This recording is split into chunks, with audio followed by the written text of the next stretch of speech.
से।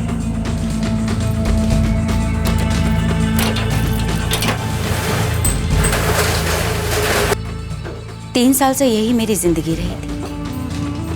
3 साल पहले मेरे पति का एक्सीडेंट हो गया और वो पूरी तरह से मोहताज हो गए।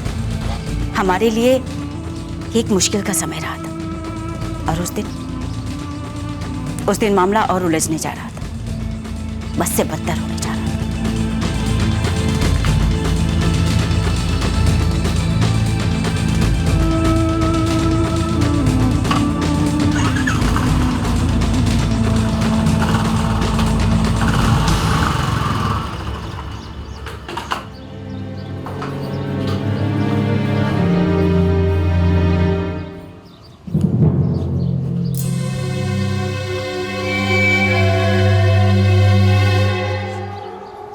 चाय।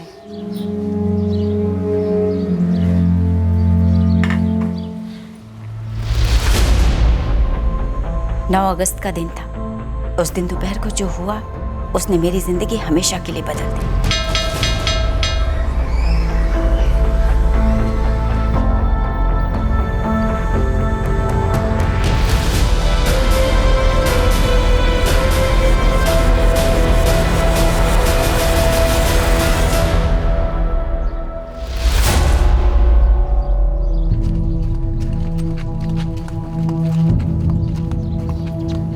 माँ जी, रोहन आया था क्या? नहीं तो तूने भेजा था यहाँ पे? नहीं, वो स्कूल से अभी तक घर नहीं लौटा। यहाँ नहीं आया? धनंजय के घर पूछ एक बार। नंदिनी भाभी, रोहन आया था क्या यहाँ? यहाँ क्यों आएगा? स्कूल से लौटा नहीं क्या? नहीं, अभी तक नहीं। स्कूल जाके देखा? वही होगा। नहीं, हो आई मैं वहाँ से। जाते वक्त तो देखा था उसे। दोबारा स्कूल तो नहीं आया कविता जी? वही तो, घर भी नहीं आया। नहीं कविता, रोहन यहाँ तो नहीं आया।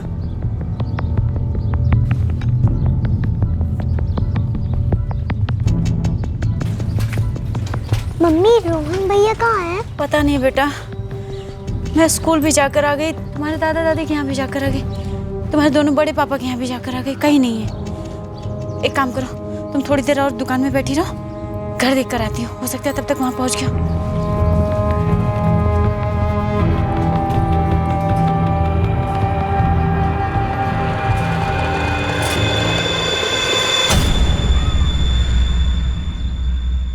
रोज की तरह रोहन तिवारी सुबह 8 बजे अपने स्कूल गया था और रोजी की तरह 1:30 बजे स्कूल छूटने के बाद अपने घर के लिए निकला था, लेकिन वो घर पहुंचा नहीं। 8 साल के रोहन तिवारी के साथ क्या हुआ था, इस सवाल का जवाब हमें आखिर में मिलने वाला था, जो हम सबको बुरी तरह से चौंकाने वाला था। जो रोहन के साथ हुआ वो किसी भी और बच्चे के साथ कभी नहीं होना चाहिए। मिसिंग कंप्लेंट मिलते ही हमने पूरे वाराणसी का चप्पा चप्पा छान मारा, पर 24 घंटे बीत गए रोहन को गायब हुए। हमें रोहन तिवारी की कोई खबर नहीं मिली। मैंने कल से अपना फोन हरदम चार्ज करके रखा हुआ है सर। कोई फिरौती उरौती का भी कॉल नहीं है और आएगा भी क्यों? हम कोई रईस लोग थोड़ी ना है कि कोई हमारे बच्चे का अपहरण कर लेगा। हमने स्कूल में रोहन के सभी दोस्तों से बात की।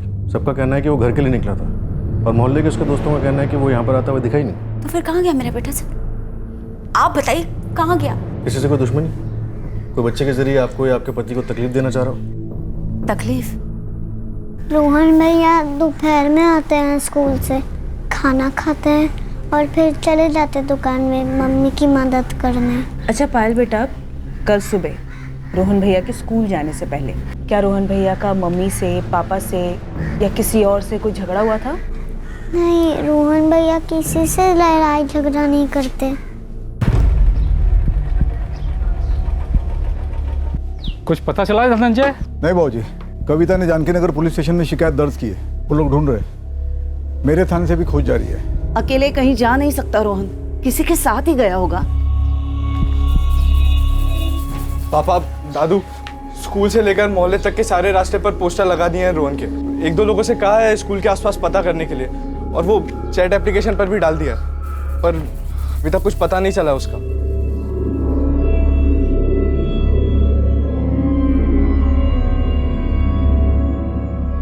बताओ कविता, रोहन को कौन तकलीफ देना चाहता था, या रोहन के जरिए आप लोगों को? डरो नहीं कविता, बता दो। तुम्हारे जेठ धनंजय तिवारी हेड कांस्टेबल है ना पुलिस में? कहीं वो तो तुम्हारे डर की वजह नहीं? मुझे मेरे दोनों जेठों से डर लगता है सर, और मेरे ससुर जी से भी। तो तुम्हें लगता है तुम्हारे दोनों जेठों ने मिलकर कुछ कर दिया है? सर वो मुझसे और मेरे पति से नफरत करते हैं। इसमें ताज्जुब की कोई बात नहीं है सर। कल दोपहर जब मैं काम पर था, मेरी पत्नी शालिनी का फोन आया था कि रोहन स्कूल से लौटा नहीं है, कविता परेशान है। तभी मुझे लग गया था कि वो अब पहली उंगली हम दोनों पर ही उठाएगी। मतलब सागर तुम्हें और धनंजय तुम दोनों को पहले से ही मालूम था कि रोहन स्कूल से लौटने वाला नहीं है? नहीं सर, ऐसा नहीं है। सर जब मुझे खबर मिली मैंने खोजना शुरू किया। रोहन हमारा भतीजा है, हमारे छोटे भाई राजेंद्र का बेटा, हमारा खून है सर वो। तो फिर उसकी पत्नी तुम लोगों से इतना डरती क्यों है? उसे क्यों लगता है कि तुम दोनों रोहन को कोई नुकसान पहुंचा सकते हो, तकलीफ दे सकते हो? हम क्यों तकलीफ पहुंचाएंगे बच्चे को? तुम्हारी अपने छोटे भाई राजेंद्र से क्यों नहीं जमती थी? वो तो बदनसीब है बेचारा, कुछ बोल नहीं पाता है, मुश्किल से तो उठ पाता है वो। उसके साथ हमारी क्यों नहीं जमेगी? तुम्हारे बाबूजी हर महीने तुम दोनों की तनख्वाहों का एक हिस्सा कविता को देते थे उसका घर चलाने के लिए। उन्होंने अपनी किराने की दुकान भी उसे दे के रखी थी। ये कारण कम नहीं है ना जमने के लिए।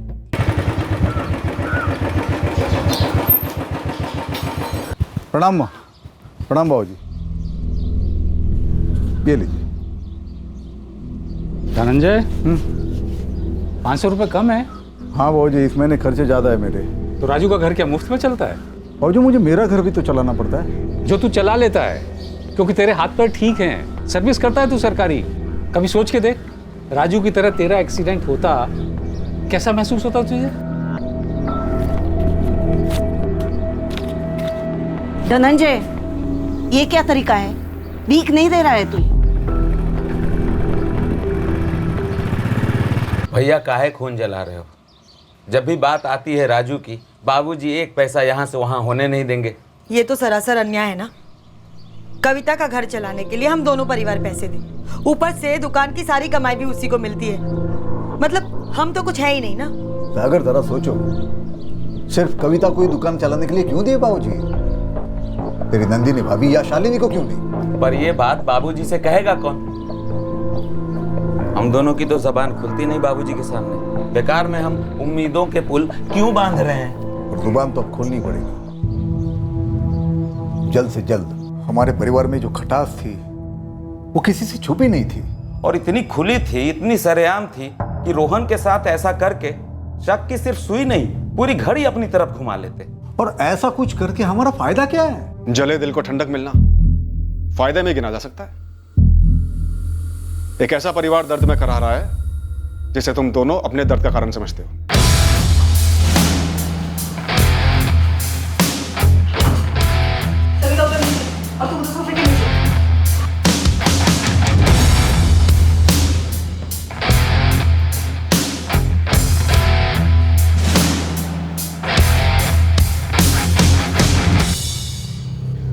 सर कुछ करना ही होता तो क्या उसे उठाकर हमारे घर में छुपा लेते हम? तो कहीं और छुपाए मनोज। चलो ले चलो हमें वहाँ। ये कुछ ज्यादा हो रहा है सर। मेरे पति भी आप लोगों की तरह पुलिस वाले हैं, रोहन के बड़े पापा हैं, और आप हमारे घर में ऐसे तलाशी ले रहे हैं जैसे हम 2 टके के मुजरिम हो। धनंजय, कहाँ छुपाया रोहन? अभी भी वक्त है, सच बोल दो। वर्दी की कसम खाते सर, ऐसा काम हम कभी नहीं करते। मैडम, अब जब हमारे घर की तलाशी ले लियो ना, तो उस कविता के घर की तलाशी भी लो।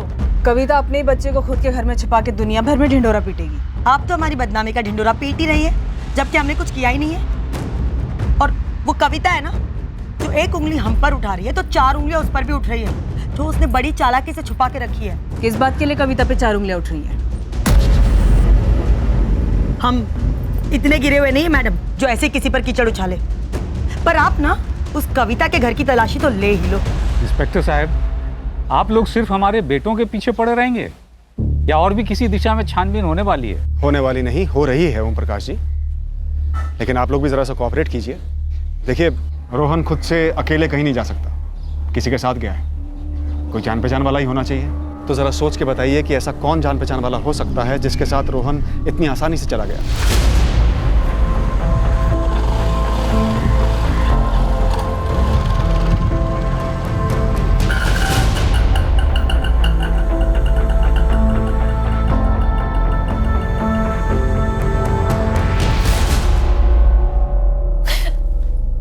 हमारे रोहन कहीं खो गया।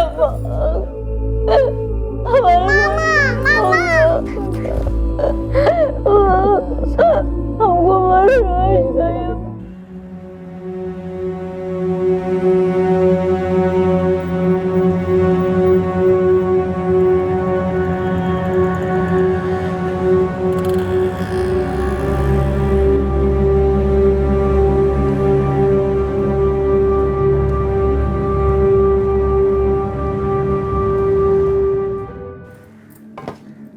बात निकलनी चाहिए नंदिनी भाभी, धनंजय भाई साहब, अब तो बात निकलनी ही चाहिए।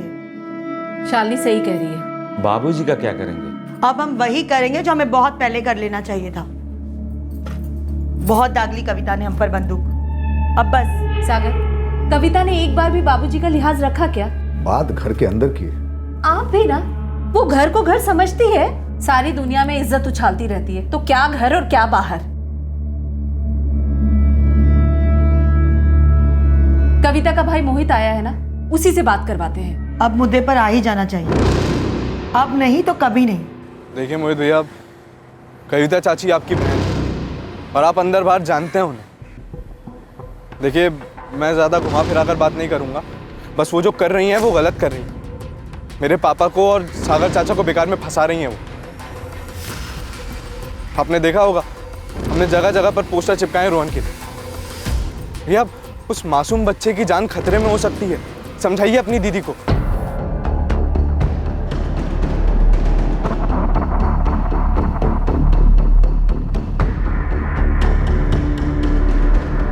हमारे सभी संदिग्धों के फोन रिकॉर्ड्स हमने बारीकी से स्कैन किए। हमारे खबरी पूरे वाराणसी में रोहन के बारे में पता कर रहे थे, पर हमारी पीठ पीछे तिवारी परिवार के अंदर ही अंदर कुछ पक रहा था, कुछ उबल रहा था। क्या बात है मोहित? दीदी, रोहन कहाँ है? ये क्या पूछ रहे हो तुम? दीदी, धनंजय जी और सागर जी का परिवार अगर मुंह नहीं खोल रहा है तो इसका ये मतलब नहीं है कि बात हमेशा के लिए दबी रहेगी। तुम क्या उनके साथ मिल गए हो मोहित, जो उनके जैसे गोल गोल घुमा फिरा की बातें करे?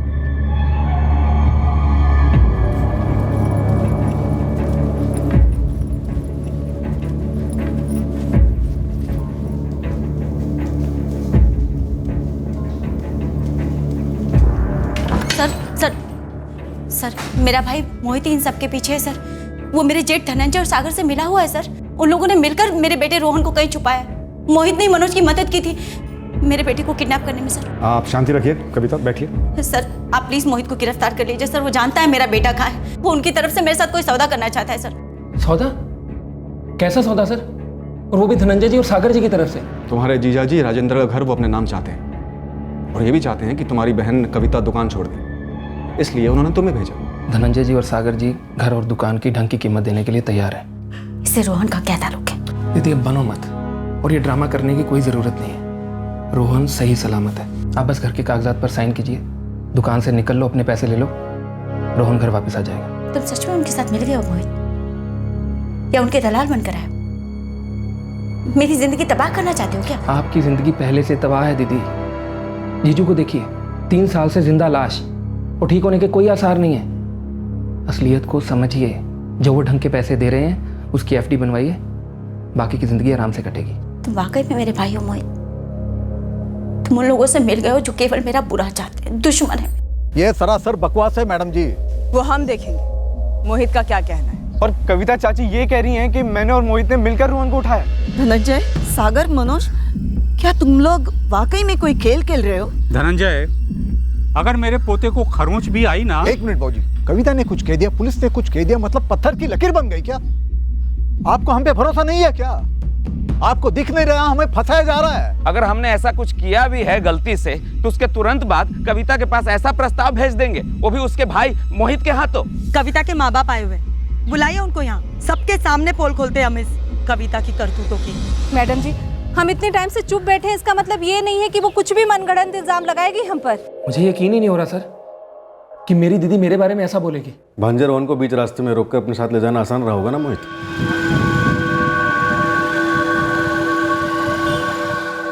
सर, सरासर झूठ है। पहली बात, मैंने दीदी से कोई सौदे वौदे की बात नहीं की, और दूसरी बात, 9 तारीख को जिस दिन रोहन गायब हुआ उस दिन मैं अपने गांव दीबापुर में था। मोबाइल घर पर छोड़ के वाराणसी आया था? नहीं सर, नहीं आया।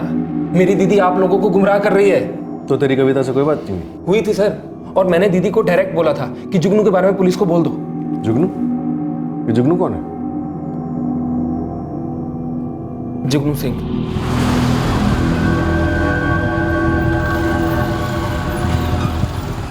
बोले में भी शर्म आ रही है, लेकिन बोलना तो पड़ेगा ही। जुगनू सिंह और मेरी दीदी का आपस में चक्कर चल रहा था, और मैं दीदी को यही बोल रहा था कि हो ना हो जुगनू ने रोहन को उठाया। बोल दो पुलिस। दीदी, आपने जुगनू के बारे में पुलिस को बता दिया? उससे बीच में क्यों घसीट रहा? क्योंकि वो आपके बेटे रोहन को घसीट के ले गया है। झूठ है मोहित। झूठ और सच जो भी है, ये पुलिस को पता करने दीजिए। आप बस पुलिस को जुगनू के बारे में बता दीजिए। मैं कुछ नहीं बताऊंगी पुलिस को जुगनू के बारे में, और वो कतई ऐसा नहीं कर सकता। और दीदी ने जुगनू सिंह के बारे में बोलने के बजाय सारा इल्जाम मुझी पे डाल दिया। सर, ये कांड मेरी दीदी और जुगनू सिंह ने मिलके किया है। मुंह काला कर रही थी कविता उस जुगनू सिंह के साथ। सागर ने तो रंगे हाथ पकड़ा था उन दोनों को। वो तो बाबूजी आपकी वजह से हम आज तक चुप रहे हैं, वरना हमें पहले दिन से शक था ये साजिश कविता और जुगनू की ही है। मैडम जी, हमारे बेचारे भाई की आंख में धूल झोंक रही है ये कविता जुगनू सिंह के चक्कर में। है कौन ये जुगनू सिंह?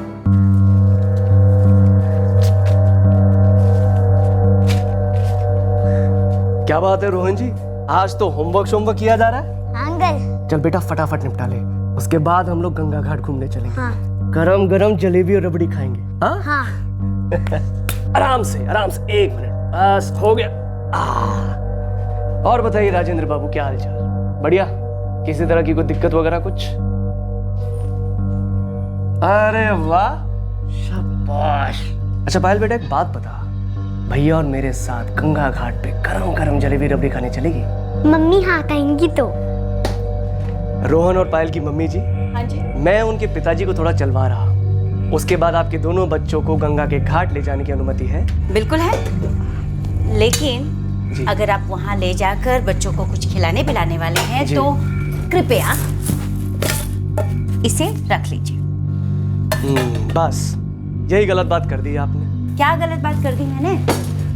मेरे बच्चे हैं, अब मेरे पास तो उन्हें घुमाने फिराने का समय कम ही होता है। बच्चे आपके हैं ना जी, मेरे तो दोस्त हैं वो। अब मैं अपने दोस्तों को कुछ भी खिलाऊं पिलाऊं, आप बीच में मत बोलिए, हैं जी? ये रहे आपके पैसे, धन्यवाद। घर में मैडम जी, घर में बेशर्मियां चल रही थी, दूसरे कमरे में बेचारा राजू पड़ा हुआ है। आप ही सोचिए। अगर मैडम आपको लग रहा है ना हम झूठ बोल रहे हैं, तो पूछे कविता के माँ बाप से, उनके सामने रंगे हाथों पकड़ा था उन्हें। मैडम जी, हमने तो कविता के माँ बाप और भाई मोहित को दीवापुर से खास करके बुला लिया था।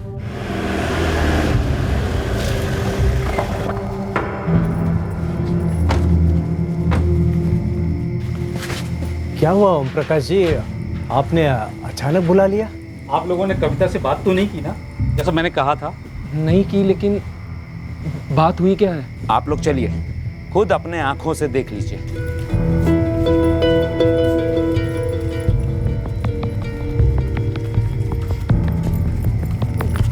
कुछ तो बोलिए। बोलने के लिए राह ही नहीं है कुछ। रंगरलियां मनाई जा रही है।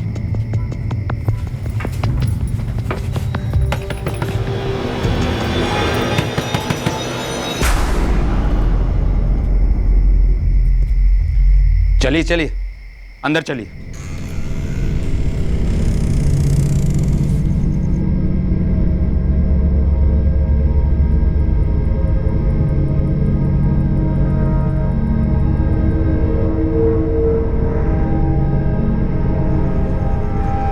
बच्चे कहाँ है कविता? अंदर सो रहे हैं।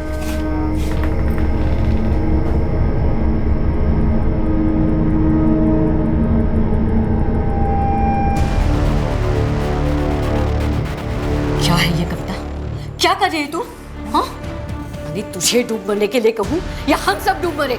अब तो तसल्ली हो गई ना आपको, कुछ कहना सुनना बाकी नहीं रह गया है ना? भैया, इस कुत्ते पे ऐसा केस ठोको कि 6-8 साल के लिए अंदर हो जाए। पागल हो गया तू सागर? घर की इज्जत ही उछलेगी। ये बात कभी बाहर नहीं जानी चाहिए। लेकिन ओम जी, इसे कोई ना कोई सजा तो होनी चाहिए। धनंजय जी, इसे किसी केस में अंदर कर दीजिए, एनकाउंटर करवा दीजिए साले का। बोला राम जी, जैसे भी हो समझा दो अपनी बेटी को। इस घर की बहू है वो, राजेंद्र के 2 बच्चों की माँ है।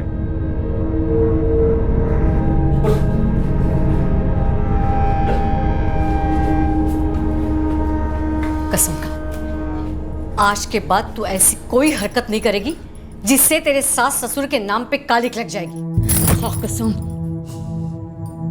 बाबूजी को घर की इज्जत का ख्याल था, इसलिए हमने अब तक ये बात आपके सामने नहीं लाई। लेकिन जब आपके घर का बच्चा रोहन गायब हुआ तो सबसे पहले उसको सही सलामत घर वापस लाना है ना। ये घर की इज्जत की बात तो बात की है। अगर आप लोगों ने सबसे पहले आके हमें कहा होता कि ऐसा है, जुगनू को पकड़ो, तो क्या हम ये घरेलू बात बाहर के लोगों को बताते? मैंने तो जुगनू का नाम लिया सर, कहा दीदी से कि बोल दो पुलिस को, और देखिए दीदी ने क्या किया। तुम्हें पक्का मालूम है कि इस जुगनू और तुम्हारी दीदी ने रोहन को कहीं छुपाया है? कहाँ छुपाया?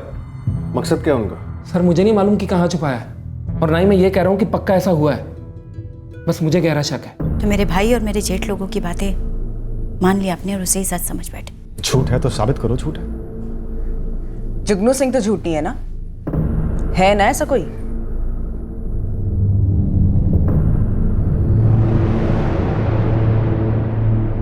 जुगनू सिंह है,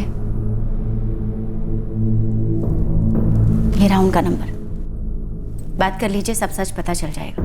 या फिर जो सच सभी ने कहा उसे ही मान लीजिए। अगर वो सच नहीं है तो तुम्हारा सच क्या है कविता? मेरे तो हालात ही मेरा सच है।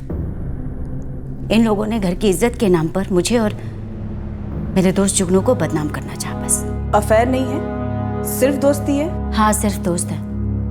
ये बात पहले भी मेरे परिवार में से किसी ने नहीं देखी और आज भी कोई नहीं देख रहा कि मैं कैसे अकेली औरत, दोनों बच्चे, घर, खाट पर पड़े अपाहिज पति, दुकान सब संभाल रही और खैरात पर जी रही।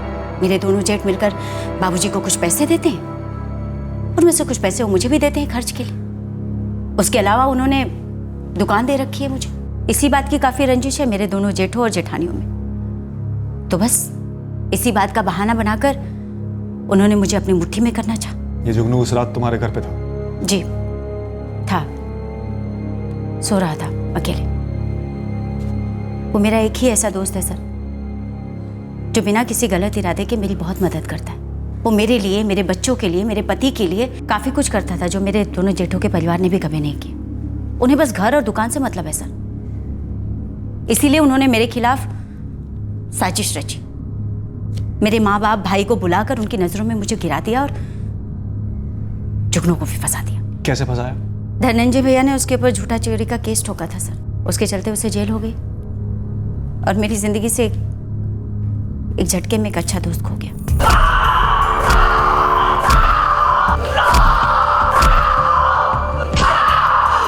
पिछले 1 साल से मैं जुगनू से नहीं मिली सर, लेकिन ये लोग मुझे, मेरे बच्चों को, मेरे अपाहिज पति को किसी भी तरह से बस बेघर करने पे तुले हुए। ये जुगनू इस वक्त वाराणसी में ही है? नहीं, इलाहाबाद रहता है। बात कर लीजिए। एक बार फिर कहूंगी कि मेरे माँ बाप, भाई को बुलाकर मुझे बेइज्जत करना सोची समझी साजिश थी मेरे ससुराल वालों के साथ। उनके साजिश के बावजूद मैंने कभी अपनी बेटी पे शक नहीं किया सर। उसने कहा कुछ नहीं था, दोस्ती है बस, मेरे लिए पत्थर की लकीर है वो। ये सब उसके ससुराल वालों ने जानबूझ के किया था। आपके हिसाब से आपके बेटी के ससुराल वालों ने कहीं छुपाया रोहन को? बता सकते कहाँ छुपाया होगा? नहीं बता सकता सर, क्योंकि मुझे नहीं पता। लेकिन मुझे इतना पता है कि मेरी बेटी बहुत अकेली है, अपाहिज पति, 2 बच्चे, घर और दुकान की जिम्मेदारियां, ऊपर से रत्ती भर का सहारा नहीं था घर वालों से। ऐसे में अगर उसका उस जुगनू के साथ दोस्ती के परे भी कुछ होता तो कौन सा महापाप होता? क्या औरत इंसान नहीं होती? तन्हाई सच्चाई नहीं है? अभी मैं लाके दे दूंगा। और एक सेकेंड ना। हेलो जुगनू सिंह? हाँ जी बोल रहा हूँ। वाराणसी पुलिस। कहाँ हो तुम इस वक्त? जी मैं तो इलाहाबाद में हूँ। पर बात क्या है? अरे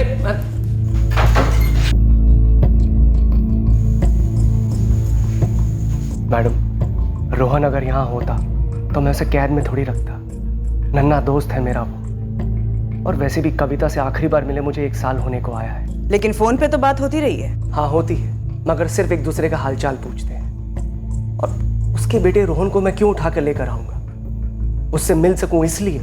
रोहन को गायब हुए 4 दिन हो गए, अभी तक नहीं मिला है वो। तो इस समय तो कविता बहुत परेशान होगी। जुगनू, कविता कहती है कि तुम्हारे और उसके बीच सिर्फ दोस्ती है। लेकिन मुझे तो तुम्हारी आंखों में प्यार नजर आ रहा है। हाँ मैडम, प्यार है, मगर दिल से है, उसके अलावा कोई मतलब नहीं था। खैर, अब ये बता के क्या फायदा।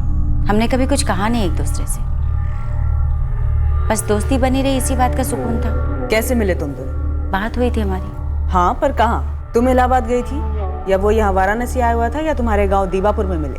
फोन पर मिले थे। फोन पर? दरअसल फोन आया था, रॉन्ग नंबर था तो बात हो गई। रॉन्ग नंबर था और दोस्ती हो गई? जी हाँ, हो गई। अब आप बताइए मैडम, मेरा बेटा मिला क्या उसके पास? नहीं ना, कैसे मिलेगा? क्योंकि मेरे दोनों जेठों ने मिलकर मेरे रोहन का अपहरण करवा लिया।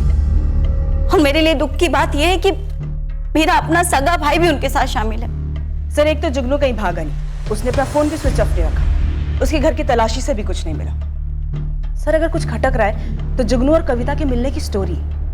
रॉन्ग नंबर लगा था जुगनू का और बस बातें होती गई, फिर दोस्ती हो गई। ये सब तो ठीक है, लेकिन रोहन कहाँ? फिरौती का भी कोई कॉल नहीं आया अभी तक। सर, जिसने भी रोहन को उठाया है जान पहचान का ही है, और अब तक रोहन कैद में होगा, तकलीफ में होगा। कोई 8 साल के बच्चे को क्यों तकलीफ देना चाहेगा?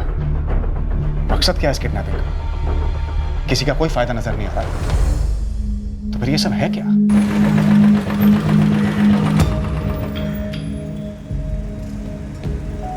अभी भी वक्त है भैया, दूसरी सच्चाई भी पुलिस को बता देते। सागर, ये भारी पड़ सकता है हम पे। 10 सवाल खड़े होंगे हमारे ऊपर। होने दो ना भैया, इस वक्त उनका सबसे गहरा शक हम पर है। आप समझ रहे हो ना मैं क्या कह रहा हूं?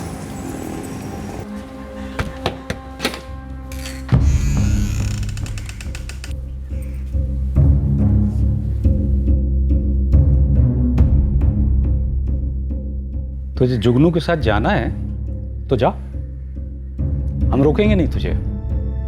हम राजू की भी देखभाल करेंगे और बच्चे हमारे साथ रहेंगे। कविता, पायल है, बस रोहन को लौटा दे।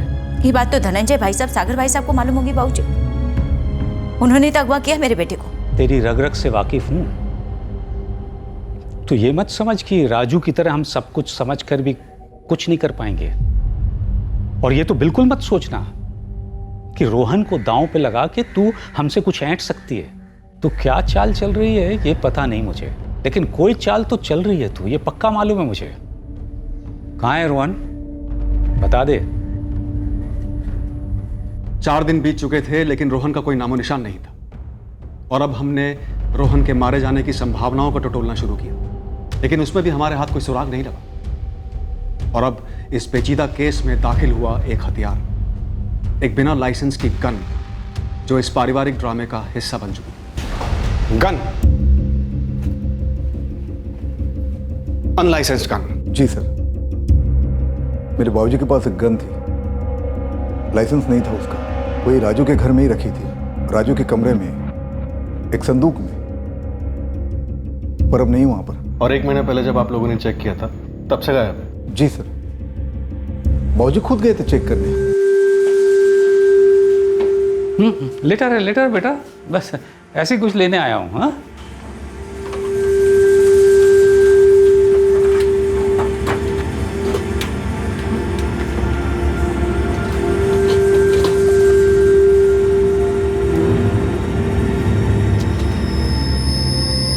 मुझे नहीं पता बाबूजी। राजू तो संदूक तक पहुंच नहीं सकता, और ना बच्चे उसमें से कुछ निकालेंगे।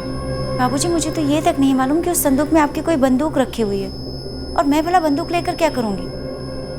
आप ऐसे कैसे इल्जाम लगा सकते हैं मुझ पर? गोलियां थी उसमें? नहीं सर, नहीं थी। और ये गन राजू के घर संदूक में क्यों रखी थी? क्योंकि सर हम लोग वही रहते थे, पहला घर था हमारा, तभी बाबूजी ने गन खरीदी थी। फिर हम सब लोग अलग अलग हो गए, अपने नए घरों में आ गए, पर वो संदूक वही था हमारे पुराने घर में। मतलब पहले गन गायब होती है, उसके लगभग 3 हफ्ते बाद रोहन गायब होता है। अजीब नहीं लगता? सर, ये कविता की चाल है कोई। हमने उसकी जिंदगी से जुगनू को निकाल दिया था, इसलिए गुस्सा है वो हमसे। और कविता गन और अपने खुद के बच्चे को गायब करके अपने गुस्से का क्या करती? फायदा क्या है उसका? मुझे लगता है कि इन्होंने हमारे रोहन का काम तमाम कर दिया है, और अब इनका प्लान है कि पायल को भी खत्म कर दे, और फिर मेरे भाई राजू को भी। आप लोग ऐसे क्यों देख रहे हो मुझे? मैं भी पुलिस वाला हूं, आप जैसा। गुरु, उस गन के बारे में पता लगा, फॉरेन मेड गन थी और गोलियां नहीं थी उसमें, ऐसा मैं बताया क्या? सर, एक हेड कांस्टेबल है घर में बिलायती बंदूक, वो भी बिना लाइसेंस के। कुछ तो झोल लग रहा है सर। झोल तो है गुरु, लेकिन दुख इस बात का है कि इस झोल में एक 8 साल का बच्चा मोहरा बन गया। हमारा टारगेट है रोहन का पता लगाना। अब बीच में इन्होंने एक गन वाली गुगली फेंक दी है। डर इस बात का है कहीं ये गायब हुई गन बच्चे को हमेशा के लिए गायब करने में इस्तेमाल तो नहीं हुई है।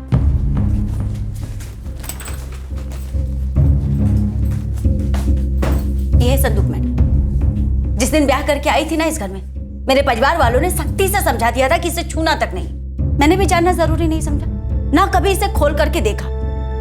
तो मुझे भला कैसे पता होगा कि इसके अंदर तोप है, बारूद है या बंदूक रखा हुआ? तो फिर गन गायब कैसे हुई होगी? ये तो आपको उनसे पूछना चाहिए। जब उनका मन करता है आ जाते हैं, जो चीजें चाहिए निकाल कर ले जाते हैं। मैं कभी जानने की कोशिश नहीं करती, ना कभी टोका, लेकिन मेरे पति यही रहते, इनसे कोई बात नहीं छुपी। काश कि ये आपको बोल पाते। राजू जी, क्या आप हाँ में या ना में जवाब दे सकते हैं? क्या ये सच है कि इस संदूक को सिर्फ आपके परिवार वाले छूते थे और कोई नहीं छूता था? जब तक मेरे पति ठीक थे सब कुछ ठीक चल रहा था मैडम, लेकिन जब से उन्होंने खाट पकड़ी, इन लोगों ने मेरी जिंदगी नरक बना दी। यकीन कीजिए मेरा, इन सब के बीच में इनको कुछ नहीं पड़ी कि मेरा बेटा गायब हुआ, उसके बिना मेरा क्या हाल हो रहा हो। तो कविता, तुम्हें ये लगता है कि तुम्हारे घर वालों ने रोहन को सिर्फ इसलिए रख लिया क्योंकि वो तुम्हारी दुकान और तुम्हारे घर को हासिल करना चाहते हैं? वो मैं नहीं जानती मैडम। बस मेरा घर मेरे पति के नाम पर है, जो कल को मेरे बेटे के नाम पर होगा, और ये बात वो लोग अच्छी तरह से जानते हैं। मेरे बेटे को गायब करके मेरे साथ भगवान जाने कौन सा सौदा करना चाहते हैं। अगर कुछ करना चाहते हो तो मैं खुद लिख कर देने को तैयार हूँ मैडम, बिना किसी तकाजे के।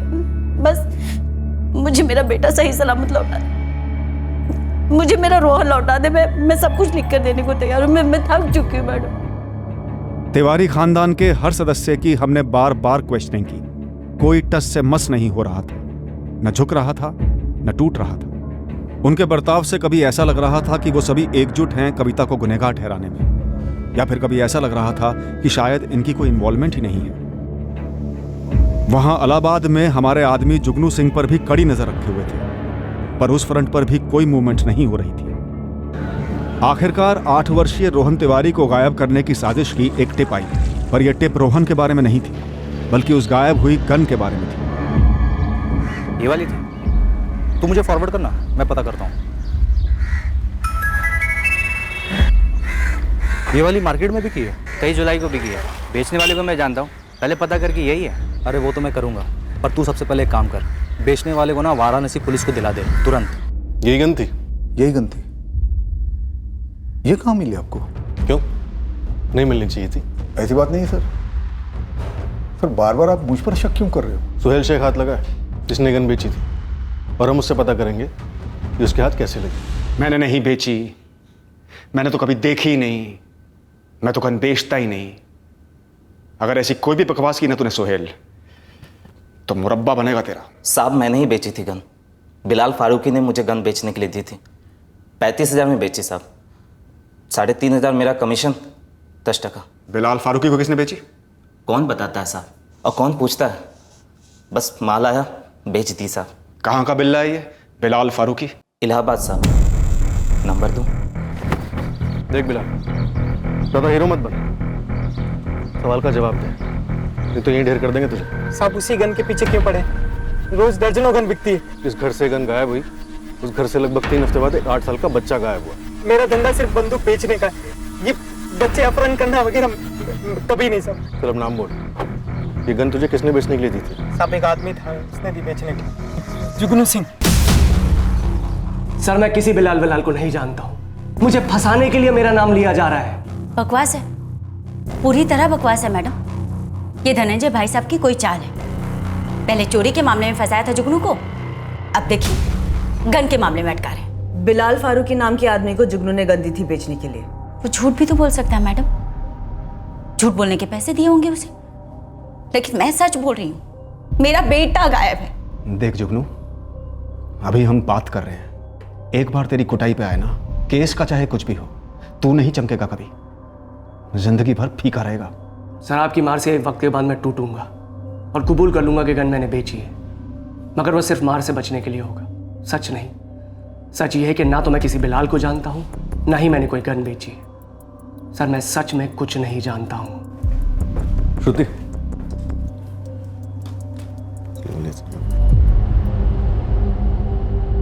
ठीक है कविता, तुम अड़ी रहो अपनी बेगुनाही पे, हमें रत्ती भर भी फर्क नहीं पड़ता। कविता, जुगनू हमें सब कुछ बता चुका है। अब हमें तुमसे कुछ पूछताछ करने की जरूरत नहीं, सिर्फ गिरफ्तार करने की जरूरत है।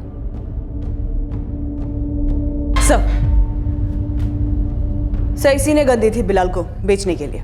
कविता मासूम है सर, वो कह रही है कि इसी ने बंदूक चुराई होगी, और सर वो ये भी कह रही है कि उसे शक है कि जुगनू ने उसके बच्चे रोहन के साथ कुछ कर दिया है।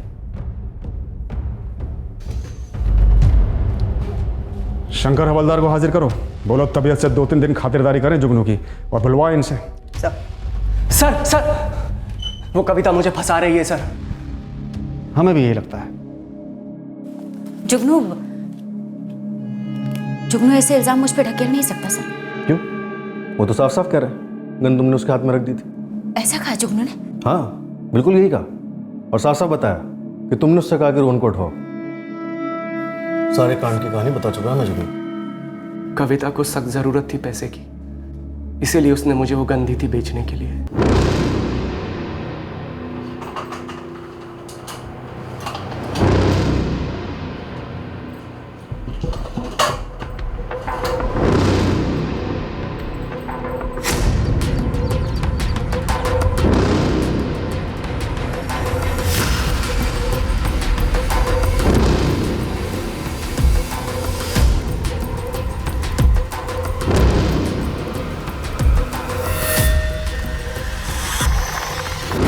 हर महीने जितने पैसे उसके ससुर जी दे रहे थे घर चलाने के लिए, वो कम पड़ रहे थे, इसीलिए मैंने वो गन बिलाल को दी बेचने के लिए। उसने 6,500 रुपये कमीशन रख ली और मुझे 25,000 दिए। उसमें से 5 मैंने रख लिए और 20 कविता को दे दिए। 5 तूने रख लिए, तेरे सच्चे प्यार का कमीशन। वो बंदूक वहाँ पड़े पड़े सड़ रही थी, मेरे हाथ बहुत तंग थे तो मैंने बेच दी। ऐसा भी कोई बड़ा गुनाह नहीं किया सर। तुमने झूठ बोला हमसे कि संदूक तुमने कभी खोला तक नहीं, बंदूक के बारे में तुम्हें कुछ पता तक नहीं था। झूठ बोला सर। कोई भी इंसान चोरी करने के बाद तब तक सच नहीं बोलता जब तक कि पकड़ा नहीं जाए। तो अब चोरी पकड़ी गई है तो सच बोल रही हो। चलो रोहन का सच भी बोल दो। बताओ कविता, कहाँ है रोहन? रोहन के साथ क्या किया जुगनू? उसके लिए भी कविता ने मुझे उकसाया था सर। उसी ने मुझे कहा था ऐसा करने के। क्या करने के लिए कहा था? क्या किया तूने बच्चे के साथ? रोहन, स्कूल से लौटते वक्त ना तुम्हें रास्ते में जुगनू अंकल मिलेंगे। जुगनू अंकल? हाँ, वो तुम्हें घूमने ले जाएंगे, चले जाना उनके साथ, और बाद में घर भी छोड़ देंगे। लेकिन मम्मी, सागर ताऊजी और बड़े पापा उन्हें देखकर गुस्सा हो गया ना। अरे तो वो तुम्हें घर तक नहीं छोड़ेंगे, थोड़ी दूर पर छोड़ेंगे, वहाँ से तुम चले आना, किसी को कुछ बताने की जरूरत नहीं है। और पायल, उसे नहीं ले जाना है? मैं स्कूल से आकर पायल को ले जाऊँ साथ में? नहीं बेटा, पायल पापा के पास रहेगी घर पर, उसे फिर कभी ले जाएंगे।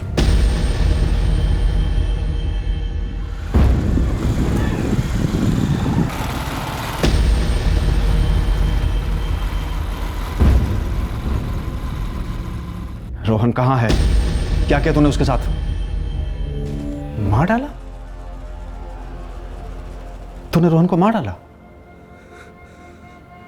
ऐसा क्या कारण था जिसकी वजह से खुद अपने बच्चे को मरवाया कविता? बोलती हो या बुलवाएं? मुझे जुगनू के साथ नए सिरे से शुरू करना था सर,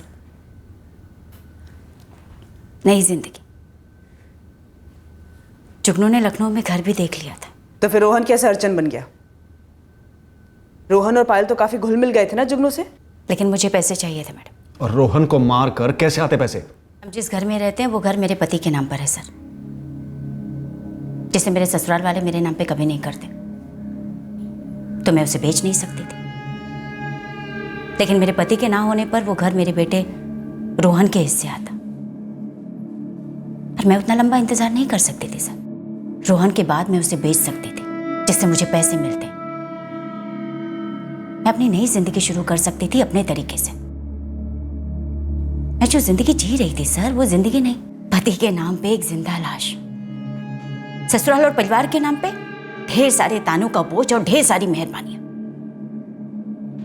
ये सारी चीजें मुझे अंदर ही अंदर मार रही थी सर, लेकिन मैं जीना चाहती थी, जीना चाहती। मुझे भी तो जीने का हक है ना, अपनी जिंदगी अपने तरीके से जीने का हक है ना सर। क्राइम सीन से हमें रोहन का कंकाल मिला। उसके स्कूल यूनिफॉर्म के चिथड़ों से रोहन की पहचान हुई। हमने अनुमान लगाया कि शव को जंगली जानवरों ने खा लिया होगा।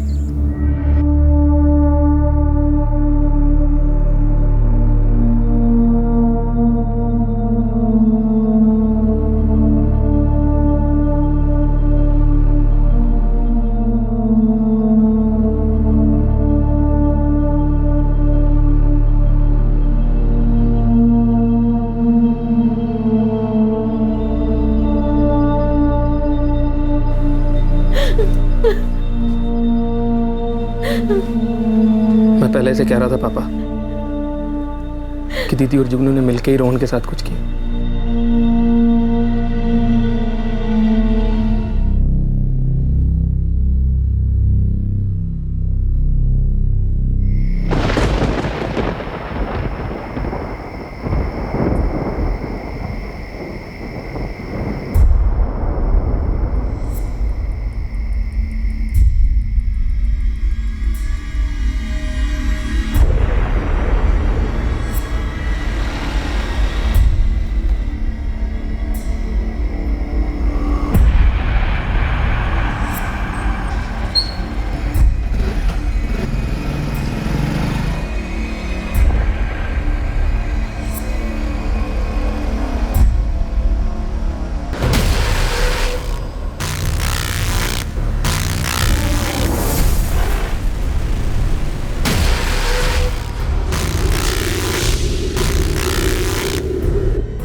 तो यहीं रुक, मैं काम करके आता हूँ।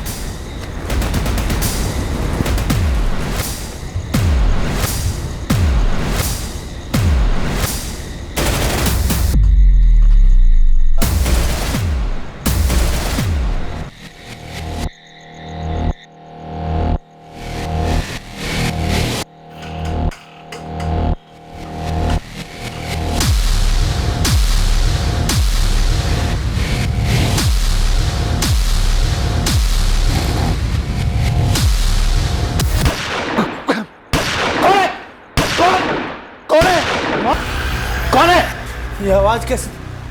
माँ, माँ, कौन है? कौन है?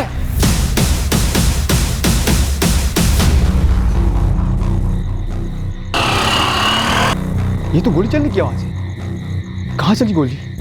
ए माँ, क्या हो गया माँ? वहाँ खिड़की से किसी ने गोली चलाई। हमने भी आवाज सुनी रघु जी। माँ, ए माँ, कविता, माँ, कविता, पापा माँ की सांसें नहीं चल रही। कविता उठो, पापा माँ की सांसें नहीं चल रही। हर्षी, एम्बुलेंस को फोन कीजिए तुरंत। अरे पहले पुलिस को फोन करना चाहिए। अरे पहले हॉस्पिटल तो लेके चलो, बाद में पुलिस को भी फोन कर लेंगे। आप लोग सब यहीं रहिए। संभाल के, संभाल। डॉक्टर साहब, सॉरी, हम कुछ नहीं कर सकते। जब तक उन्हें यहाँ लाया गया उनकी मौत हो चुकी थी।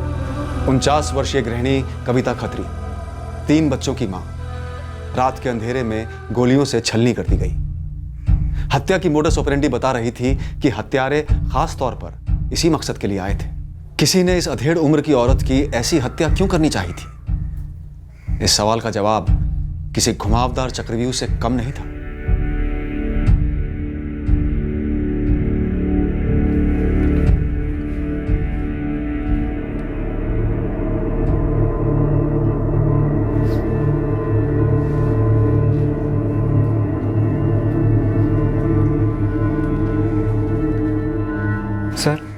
मैं यही नीचे ही सोया हुआ था। सर मैं अपने कमरे में सोया हुआ था। आप दोनों में से किसी ने भी शूटर को नहीं देखा?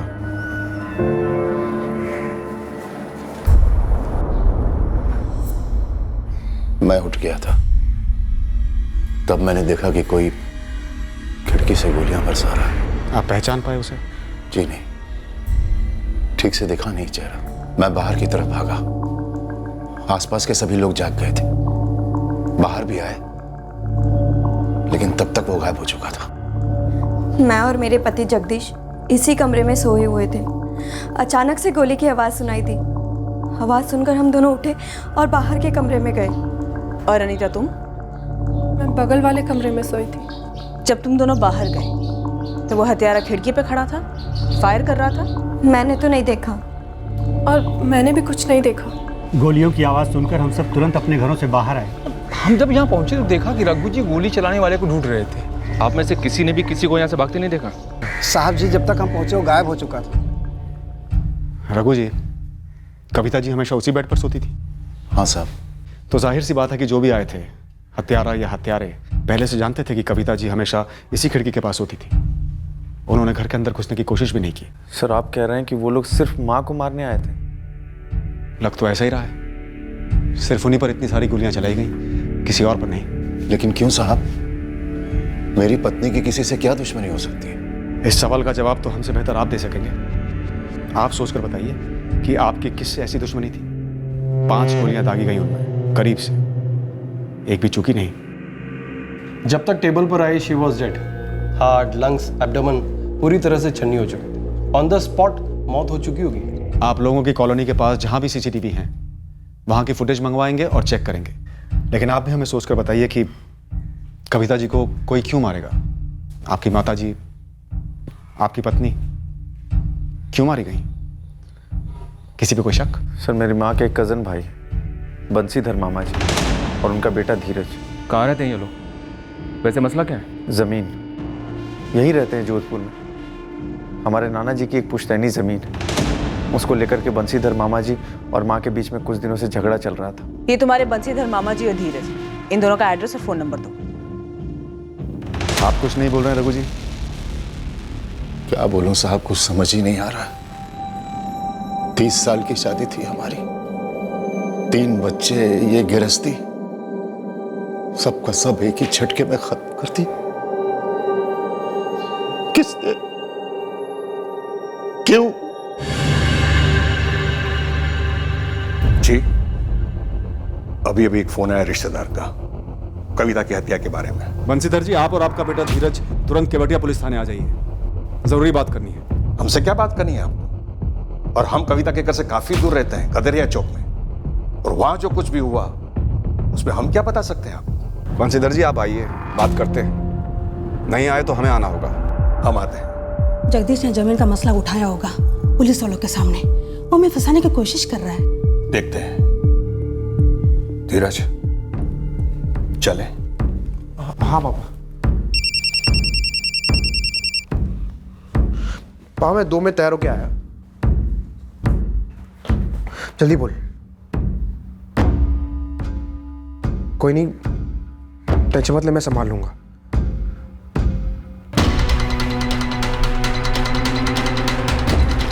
चाचा, अकबर।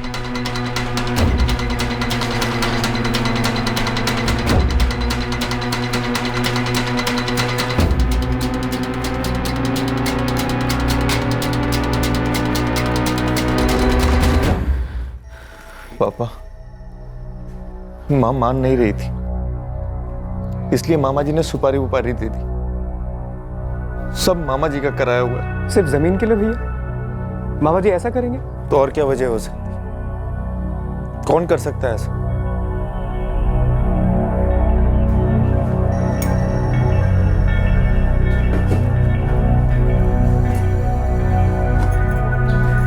अनीता, तुम गलत कप निकाल रही हो।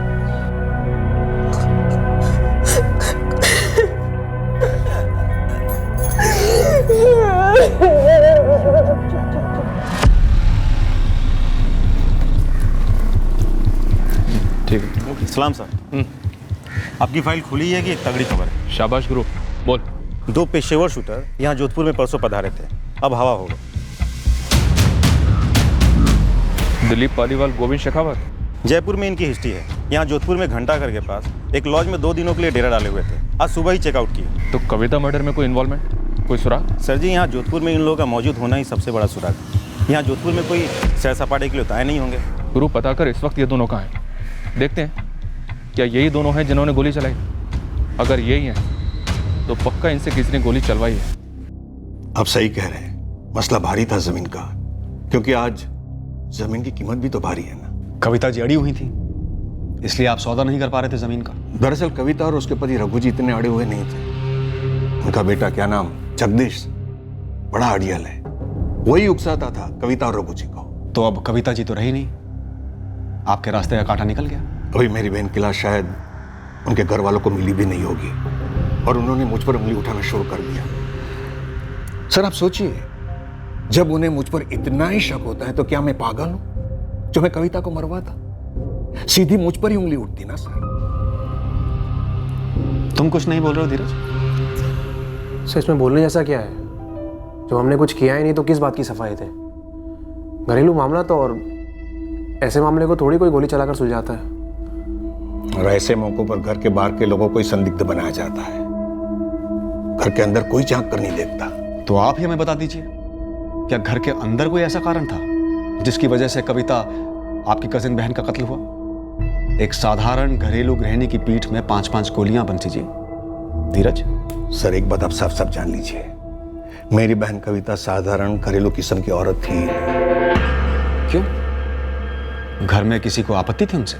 आप लोगों को कविता की बेटी अनीता के बारे में पता है क्या? वो एक बार नहीं, 2 बार तलाक से गुजर चुकी। तो क्या इन 2 तलाकों की वजह से कत्ल हुआ हो सकता है? सर, जमीन के विवाद की कड़वाहट को लेकर कत्ल हो सकता है, तो रिश्तों की खटास की वजह से क्यों नहीं?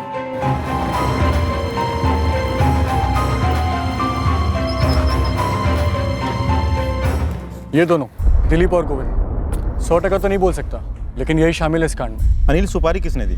अभी तो कुछ पता नहीं चल रहा है, पर फील्डिंग चालू है गुरु भाई। कुछ तो सूंघा होगा। एक बात है भाई, कोई और पेशेवर मर्डर तो हुआ नहीं इतने दिन से हमारे जोधपुर में। अब ये 2 पेशेवर यहीं थे, तो 2 और 2 4 तो इन्हीं के साथ हो रहा है ना। तो जल्दी इन दोनों का पता लगा। अगर ये दोनों मिले तो सुपारी देने वाला भी मिलेगा या मिलेगा। ओम धौ शांतिरपः शांतिरौषध्यः शांतिः वनस्पतयः शांतिः पृथिवी शांतिः नभः शांतिः मृत्युदेह शांतिः शांति शांति शांति शांति देव। अभी के लिए तो बात टल गई, लेकिन कब तक? अरे आप मेरा यकीन क्यों नहीं कर रहे हो? मैंने कहा ना मैंने कुछ नहीं करवाया है। तो बता, कल रात तू कहां था? सच क्यों नहीं बोल रहा है तू? पापा, मैंने सच में कुछ नहीं किया है। अगर तूने किया भी है ना, तो उम्मीद करता हूं कि कोई सुराग तूने नहीं छोड़ा होगा। और सुनो, अगर उन्होंने पुलिस के सामने मुंह खोला तो उन्हें जो सजा मिलेगी ना, उससे उन्हें रत्ती भर फर्क नहीं पड़ेगा। लेकिन तुम अपना सोचो, तुम्हारे साथ क्या होगा? अनीता का डिवोर्स उसका निजी मामला है, उसका मेरी सास के कत्ल से क्या ताल्लुक? शिखा, क्या तुम बता सकती हो वो शूटर्स कौन थे? मैं कैसे बता सकती हूँ? तो फिर मेरे सवालों का जवाब तुम सवालों से मत दो। जो पूछ रही हूँ उसका सीधा सीधा और पूरा जवाब दो, वरना अनीता को मुझसे बात करने दो। तो अनीता, तुम्हारी 2 शादियां टूटी, सही कह रही हूँ मैं? क्यों बताना चाहिए अनीता के तलाक के बारे में? उसमें बताने जैसा है क्या? छुपाने जैसा क्या है जगदीश? सर, हमने कुछ छुपाया नहीं। तो फिर बताया क्यों नहीं? लेकिन आपने कुछ पूछा भी तो नहीं साहब। और बताने जैसा कुछ है भी तो नहीं पापा। है जगदीश, परिवार में जो कुछ भी हुआ हो वो बताना जरूरी है मर्डर केस में। कहां की रंजिश कौन किस पर निकालेगा ये कोई नहीं कह सकता। हम पूछे ना पूछे, लेकिन आपको हर चीज बतानी है। अनीता की पहली शादी हुई 2012 में विजय राठौर के साथ, और उसका तलाक हुआ 2014 में। उसके बाद उसकी दूसरी शादी कराई 2015 में ईश्वर सोनी के साथ। तलाक पिछले साल हुआ 2017 में। दोनों टाइम तलाक का कारण क्या था? दारू पीने के लिए। उसका पहला पति विजय राठौड़ पियक्कड़ बन गया था, मारता पीटता था उसे। और दूसरा पति ईश्वर सोनी? वो तो उस विजय से भी गया गुजरा था सर। लाडू से पाला है हमने अनीता को। जानवरों से बदतर सलूक होता था उसके साथ। जब वो सह नहीं पाई तब बोली हमसे। सर, क्या आप लोगों को विजय और ईश्वर के खिलाफ कुछ मिला है?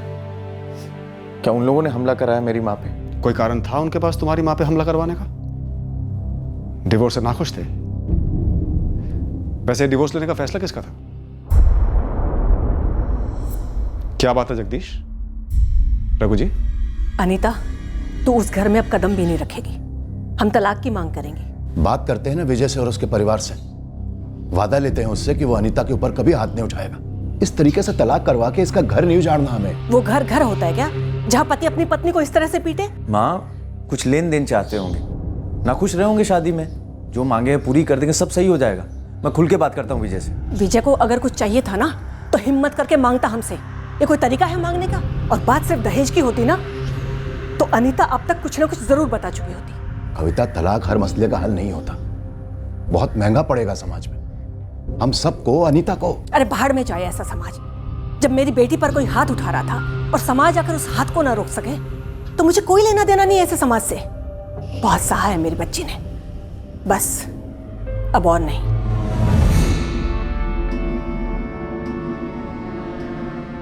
माँ, अब आप कहेंगे कि ईश्वर से भी तलाक ले लो? तुम्हें दिखाई नहीं दे रहा? तुम्हारी बहन का क्या हाल किया है उसने? उसके बाद भी उस जानवर के पास भेजना चाहोगे उसे?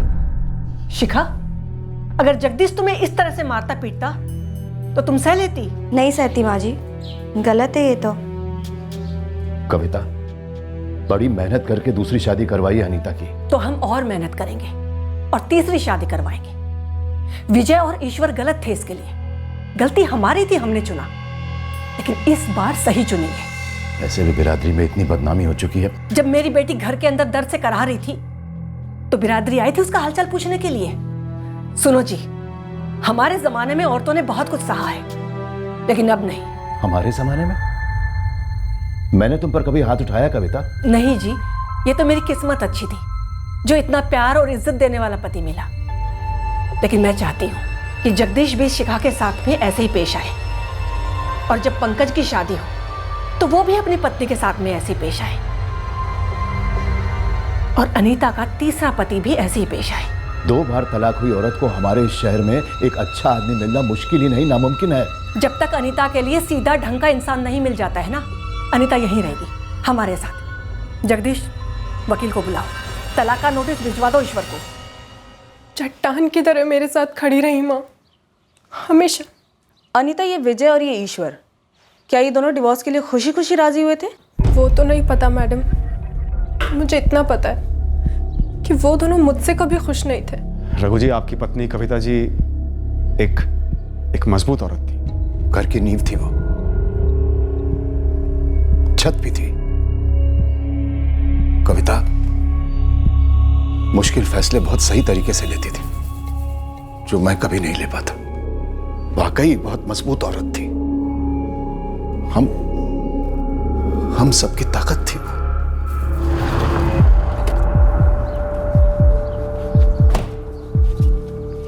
ये विजय राठौर का घर यही है? जी, मैं माँ हूँ विजय की। क्यों मिलना है? क्या आपको पता है कि विजय राठौर की भूतपूर्व सास कविता खत्री, उनका मर्डर हो गया है? जी, पता चला। किसी ने बताया? मुझे इसी सिलसिले में विजय से बात करनी है। कहाँ है वो? काश आप ऐसा कर सकते। क्या मतलब? मेरे बेटे को गुजरे 2 साल हो चुके हैं।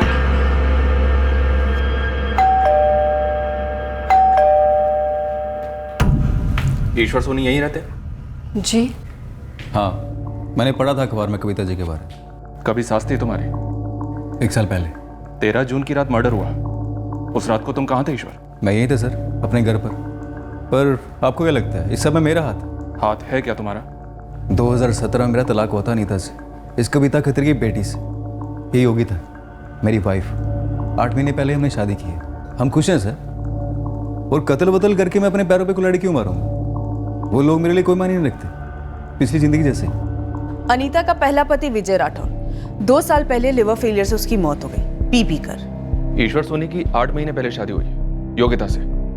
खुश लग रहा है? मतलब दोनों ही एंगल्स बन नहीं रहे हैं कविता खत्री मर्डर केस में। सर, सामने से तो कुछ नजर नहीं आ रहा है, पर हाँ, खत्री खानदान पे थोड़ी रोशनी जरूर डाल रहा है। कैसे? सर, अनीता को दोनों बार डिवोर्स लेने की सलाह देने से लेकर उसके साथ हमेशा खड़े होने में कविता का बहुत बड़ा हाथ था। लेकिन कविता का पति रघु और बेटा जगदीश वो कभी भी डिवोर्स के पक्ष में नहीं थे, सुलह चाहते थे।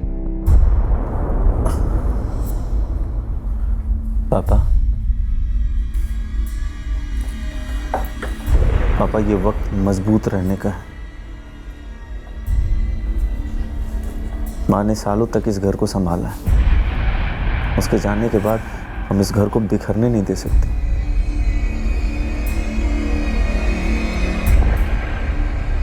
तुम इनसाइड जॉब की तरफ इशारा कर रही हो? कविता बहुत हावी होती थी रघु और जगदीश पर, तो क्या उन दोनों ने किया होगा? सर, इम्पॉसिबल नहीं है। शूटर सीधा खिड़की पे आया, उसने सोई हुई कविता पर 5 राउंड फायर किए और फिर भाग गया। किसी और को मारने की कोशिश नहीं की या फिर कुछ और करने की कोशिश नहीं की, बल्कि रघु और पंकज उसी कमरे में सोए गए। अंदर आओ सर। आओ गुरु आओ। उन दोनों हिस्ट्री शीटर्स दिलीप और गोविंद पर कोई मूवमेंट? दोनों की खोज चल रही है सर, लेकिन टिप ये है कि कविता के कजन भाई बंशीधर के बेटे धीरज को उठा लो। 13 की रात को धीरज घर पर नहीं था, सुबह सुबह लौटा है। और धीरज था कहाँ?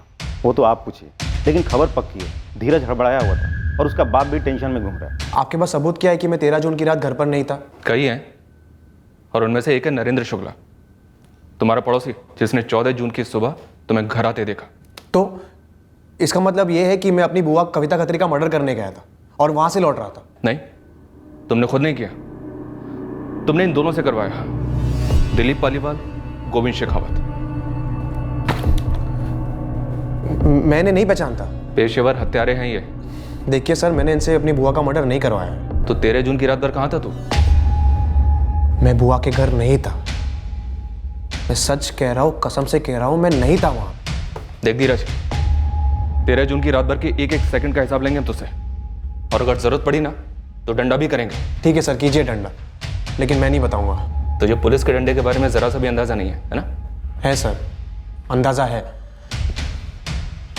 लेकिन एक निजी कारण है जिसकी वजह से आपको मैं नहीं बता सकता कि उस रात मैं कहाँ था। हम धीरज गुप्ता पर दबाव बढ़ाने ही वाले थे कि जब अचानक अनीता के ईश्वर सोनी के साथ हुए डिवोर्स का एक ऐसा पहलू सामने आया जिसने इस केस को एक नई रोशनी दी। और इसके चलते विजय राठौड़ से हुआ पहला डिवोर्स भी रेडार में आया। जाहिर सी बात थी, हमसे ये खुलासे अनीता ने नहीं किए थे। दरअसल उसने अपने परिवार वालों को भी अंधेरे में रखा था। सर, अनीता के दोनों एक्स हस्बैंड्स विजय राठौड़ और ईश्वर सोनी, इन दोनों के घर के बाहर मैंने खबरें लगा दिए थे। और सर, हमारे खबरों ने एक बहुत ही खटकने वाली खबर दी है। कैसी खटकने वाली खबर? सर, अनीता का पहला पति विजय राठौड़ वो शराब पीता था, ये तो हम सब जानते हैं, लेकिन सर वो अनीता को कभी पीटता नहीं था। और ईश्वर? एक भी पड़ोसी ऐसा नहीं मिला जिसने कहा कि ईश्वर अपनी पत्नी को पीटता था, या फिर ईश्वर ऐसा आदमी हो जो अपनी पत्नी को पीट सके।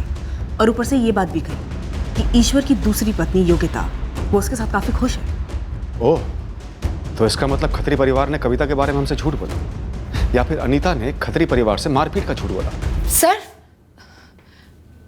मुझे किसी सीनियर ऑफिसर से बात करनी है। कौन हो तुम और क्या बात है? मैम, मेरा नाम श्रुति मौर्य है और मैंने सुना है आप लोगों ने धीरज को अरेस्ट किया है। क्या कहना है तुम्हें? सर, मैम, धीरज आपसे कभी सच नहीं बोलेगा। कौन सा सच? कि उसने अपनी बुआ कविता खत्री का मर्डर करवाया? नहीं सर, ये सच नहीं है। सच ये है कि 13 जून की रात मेरे मम्मी पापा घर पे नहीं थे और धीरज मेरा बॉयफ्रेंड है, तो आप समझ रहे हैं ना? सर, किसी भी सूरत में मम्मी पापा को नहीं पता चलना चाहिए कि मैं उस रात श्रुति के घर था। सर, हम अलग अलग कास्ट से हैं और एक दूसरे से बहुत प्यार करते हैं, और अगर ये बात उन्हें पता लगी तो वो हम दोनों को जान से मार डालेंगे। सर, मैं नहीं चाह रहा था कि श्रुति का नाम सामने आए, इसलिए कुछ बोल नहीं रहा था मैं। सर, हम सच कह रहे हैं। धीरज, जब तक हम ना कहें तुम जोधपुर छोड़कर बाहर नहीं जाओगे।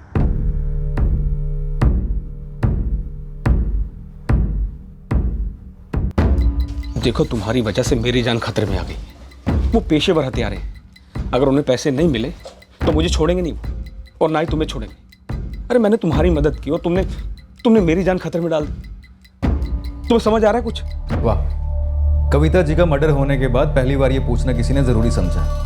और अनीता ने मेरे पति के खिलाफ घिनौने और बेबुनियाद इल्ज़ाम लगाए थे, लेकिन मुझे खुशी है कि ये मेरी ज़िंदगी में आए। और मुझे खुशी है कि आप इल्ज़ाम नहीं लगा रहे बल्कि पूछ रहे हैं इस बारे। तो बताइए, सच क्या है? सच तो ये है सर कि अनीता झूठ बोलती थी। मैंने बेल्ट वेल्ट से तो क्या, कभी उसको थप्पड़ तक नहीं मारा, कभी हाथ तक नहीं उठाया उसको। तो फिर अनीता अपनी माँ से झूठ क्यों बोलती थी? वो तो सर आप उसी से पूछिए, लाडली थी उस घर की, जो वो बोलती उसकी माँ सच मान लेती थी। ये बिल्कुल झूठ था कि विजय पीकर अनीता के साथ मारपीट किया करता था, ऐसा कभी भी कुछ नहीं हुआ है। तो फिर अनीता और उसकी माँ कविता खत्री ने जब उस पर मारपीट का आरोप लगाया तो विजय ने मना क्यों नहीं किया?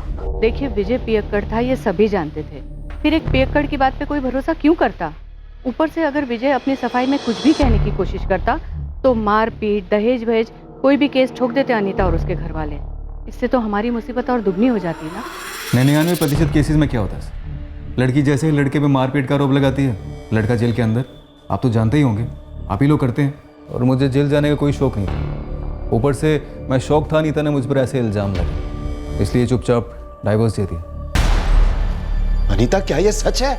अनीता, माँ तेरे लिए इतना लड़ी, हर बार तेरा साथ दिया, और तूने झूठ बोला क्यों? अनीता, हम कहीं सुनी पर नहीं जा रहे हैं। हमने बहुत छानबीन करके पता लगाया है कि ना तो विजय राठौड़ तुम्हें टॉर्चर किया करता था और ना ईश्वर सोनी। तो फिर माजरा क्या था? और तेरी माँ तेरे इस झूठ को पकड़ ही नहीं पाई, कैसे? अनीता, क्या तुमने ये सारा नाटक, ये सारे झूठ रतन सिसोदिया के लिए बोले? ये चैट मैसेजेस, ये सारे मैसेजेस तुम्हारे हैं रतन सिसोदिया के साथ। और अनीता, इन्हें देख के तो लग रहा है कि तुम्हारी काफी पुरानी जान पहचान है उससे। हम सब जानते हैं रतन, हमारे एरिया में ही रहता है। नमस्कार, वेलकम, सुस्वागतम। पधारो हमारा देश। जोधपुर के इस शानदार शहर में आप सभी लोगों का बहुत बहुत स्वागत है। मैं रतन सिसोदिया, आज के लिए आपका टूर गाइड। मैं वादा करता हूं कि आज के दिन ना तो मैं ना ये शहर आपको किसी भी तरह से निराश करें। तो आज के लिए हमारा सबसे पहला स्टॉप है जोधपुर का घंटाघर। वहां से हम मशहूर मेहरानगढ़ फोर्ट जाएंगे। ये जोधपुर की शान माना जाता है। अभी 11:30 बज रहे हैं, हम 1 बजे तक यहीं रहेंगे। वैसे तो इस शानदार गढ़ को पूरी तरह देखने और समझने के लिए पूरे 2 दिन लगते हैं। अनीता, जवाब दे। कब से चक्कर चल रहा है तेरा रतन सिसोदिया के साथ? बोल। कोई बात नहीं, हमारी टीम गई है उसे लाने। 2 डंडे मारेंगे, सारा चक्कर सामने आ जाएगा। नहीं नहीं सर, आपसे कभी नहीं मारेंगे। और हमारा कोई चक्कर वक्कर नहीं है, प्यार है हमारा, सच्चा प्यार, सालों का प्यार। तुम्हारी पहली शादी से भी पहले का? तो ये विजय और ईश्वर वाली बात हमारी आंखों में धूल झोंकने के लिए किया तूने? हाँ? तेरी माँ को ये सब कुछ मालूम था? बिल्कुल नहीं पापा, हम सब लव मैरिज के खिलाफ थे। मैं कभी अपने दिल की बात किसी से कह ही नहीं पाई। तेरी माँ एक टांग पर खड़े होकर सबसे लड़ी। जानती हूँ पापा, पर मैं फिर भी कभी कुछ नहीं कह पाई। और वैसे भी आप खुद ही तो कहते थे कि मैं कभी अपने पसंद का लड़का नहीं चुन सकती। अरे कहा था तो क्या तू ऐसा कर देगी? 2 लोगों पर झूठे इल्जाम। अनीता, कहीं ऐसा तो नहीं कि कविता जी ने तुम्हारी चोरी पकड़ ली हो और तुमने रतन के साथ मिलकर उन्हें? नहीं नहीं सर, आप ये कैसी बातें कर रहे हैं? रतन तो खुद 1 महीने बाद भैया और पापा से मेरा हाथ मांगने वाला था। 8 साल पुराना रिश्ता है हमारा। मैं उससे शादी करना चाहता था, हम सबको सब कुछ बताने वाले थे साहब। और उसके पहले ही कविता जी को पता चल गया, और इससे पहले कि वो किसी और को कुछ बोलती या विरोध करती, तुमने उन्हें मरवा दिया। अनीता, सच बोल। मैंने कुछ भी नहीं किया है। अगर रतन ने ये सब करवाया है ना, मैं कभी उसका चेहरा भी नहीं देखूंगी।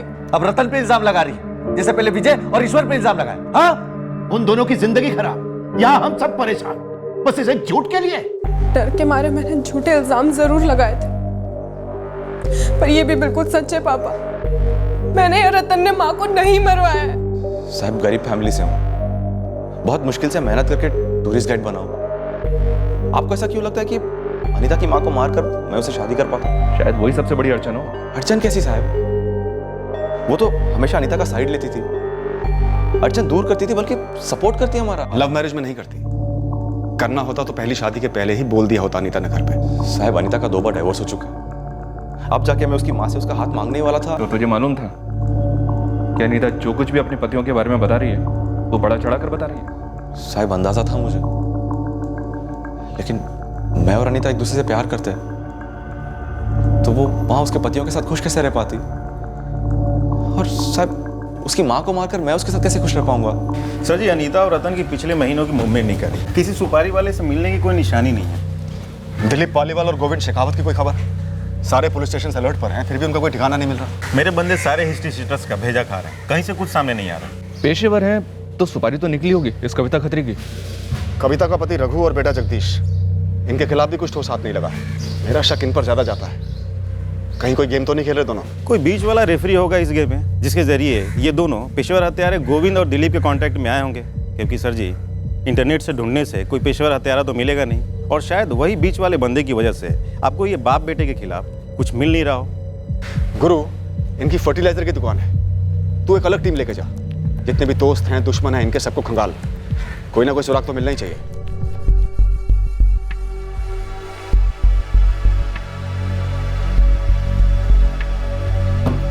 शिखा जी?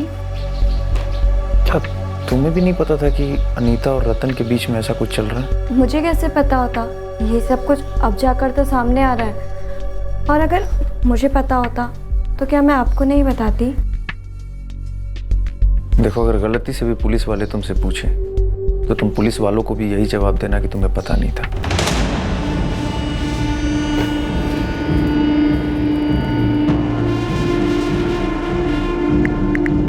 कैसे हो? मारा तुम्हें पुलिस ने?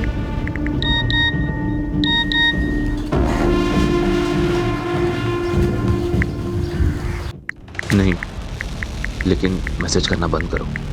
टैप कर रहे हो, थोड़े समय बाद मिलते हैं।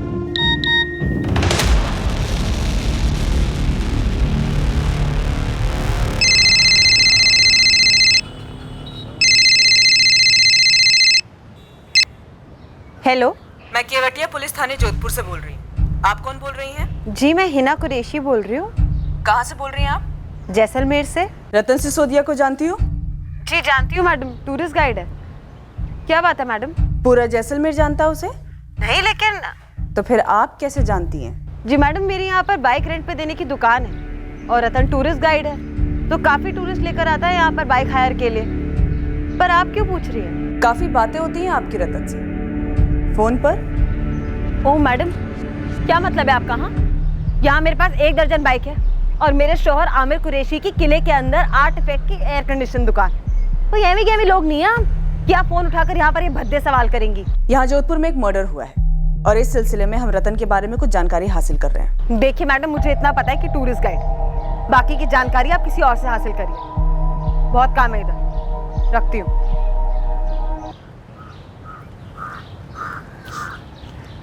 पुलिस मुझ तक कैसे पहुंच गई? रतन के फोन रिकॉर्ड में तो ऐसा कुछ भी नहीं दिख रहा है जो मर्डर से जुड़ सके। अनीता के भी नहीं। अनीता और रतन के चैट रिकॉर्ड्स में से कुछ नहीं मिला सर। वो लड़का धीरज और उसका पिता बंसीधर, कुछ नहीं?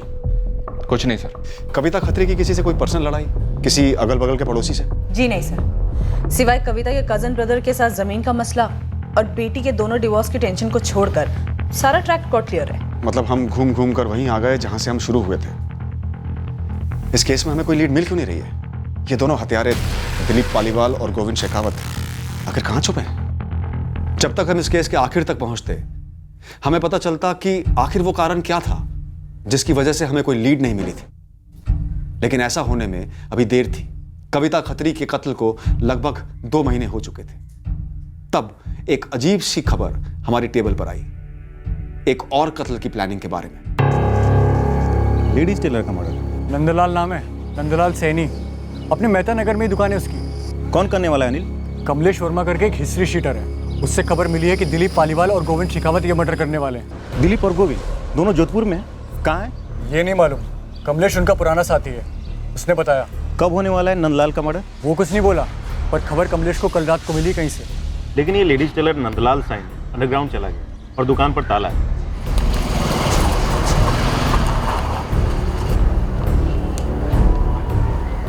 फोन भी बंद है और मोहल्ले में किसी को कुछ नहीं पता है कि ये नंदलाल गायब कहाँ हो। तेरे से पहले नंदलाल को टिप मिली होगी कि दिलीप और गोविंद आ रहे हैं उसके। पर ये दोनों लेडीज टेलर को क्यों मारने वाले हैं? किसी लेडीज पे कोई हाथ वाथ डाला क्या? उसी टाइप की कोई दुश्मनी निकाल रहे हैं? पता नहीं सर, और ये भी नहीं पता कि मारने का कब प्लान है। अगर प्लान बना है इनका, तो ये दोनों दिलीप और गोविंद या तो जोधपुर आ चुके हैं या आने वाले हैं। फैल जाओ सब, चप्पा चप्पा छान मारो। वैसे भी हमें दिलीप और गोविंद चाहिए चाहिए। कविता मर्डर केस में खोद डालो पूरे शहर को इन सालों के लिए। पूरे जोधपुर में एक सीक्रेट अंडरकवर ऑपरेशन लॉन्च किया गया इन दो हिस्ट्री शीटर्स को धरने के लिए, दिलीप पालीवाल और गोविंद शेखावत। लेडीज टेलर नंदलाल सैनी के लिए भी खोज की गई, जिसके कत्ल की टिप हमें दी गई थी। हमें पता चलने वाला था कि नंदलाल सैनी 2 रात पहले ही घर छोड़कर निकल गया था। अब सवाल यह था कि वो ऐसा क्या जानता था या उसने ऐसा क्या किया था कि 2 पेशेवर शूटर्स उसके पीछे पड़े थे। क्या किसी ने उसकी सुपारी दी थी? अब हमें नंदलाल के बारे में एक चौंकाने वाली खबर मिली। सर, पता चला है कि नंदलाल के गैंगस्टर्स के साथ कॉन्टैक्ट्स थे और पेशे से लेडीज टेलर। जी सर, और वो दिलीप पालीवाल और गोविंद शेखावत इन दोनों के टच में भी था। और अब वो दोनों इसे ठोकना चाहते हैं। कहीं हमें घुमाया तो नहीं जा रहा है? सर, दिलीप और गोविंद का पुराना साथी कमलेश वर्मा काफी कुछ जानता है ये दिलीप और गोविंद के बारे में। उमेद भवन रोड पे एक गेस्ट हाउस में छुपा होगा। सर, पहली टिप इसी ने दी कि नंदलाल को खतरा है इन दोनों से। उठा लो इस कमलेश वर्मा को, कम से कम इस खतरे का असली कारण तो मालूम चले। हमें नहीं पता तू हमारे किस काम का है कमलेश, लेकिन अगर काम का नहीं निकला ना तो फिर तेरा कोई काम नहीं है दुनिया में। सब घोड़ा हटाइए, बताता हूँ, काम की बात है। सर, कल आपको दिलीप और गोविंद तक पहुंचा दूंगा। हमने सुना नंदलाल से जान पहचान थी इन दोनों की, तो फिर दुश्मनी कैसे हो गई? उन लोगों में जान पहचान इसलिए थी क्योंकि नंदलाल एजेंट जैसा था। किसी काम की सुपारी दी थी नंदलाल ने उन्हें, पूरी रकम पकड़ा नहीं रहा था। किसकी सुपारी थी? वो जो लेडीज को ठोका था ना बसेरा कॉलोनी में। बसेरा कॉलोनी में? वो कविता खत्री मर्डर केस? जी जी, वही। नंदलाल ने कविता की सुपारी निकाली? सुना तो यही है, क्यों निकाली मुझे नहीं पता साहब। हम किसी नंदलाल टेलर को नहीं जानते। ना, मैं भी नहीं जानती। मैं भी नहीं जानती।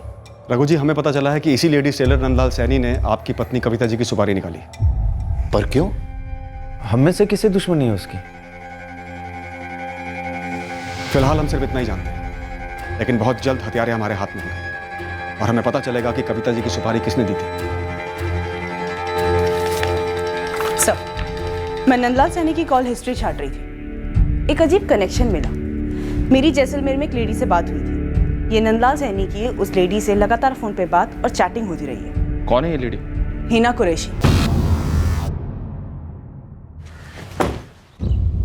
हिना कुरैशी रतन सिसोदिया के फोन रिकॉर्ड से फीचर करती थी, राइट? Right sir. और यही हिना कुरैशी टेलर नंदलाल सैनी से भी बात करती है, जो इस वक्त अंडरग्राउंड है और जिसे सुपारी दी है दोनों शूटर्स को, कविता खत्री की। Yes sir. उठा लें सर हिना को?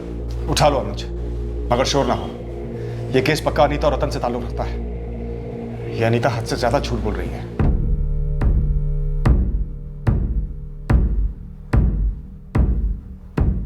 माँ जी ने कभी तुमसे जिक्र किया था इस नंदलाल टेलर का? नहीं, मुझे तो कभी कुछ नहीं कहा। फिर ऐसी भी क्या दुश्मनी रही होगी उसकी माँ जी से?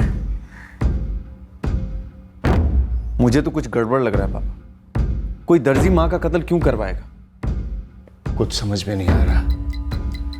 हमारे घर ऐसा क्यों हुआ?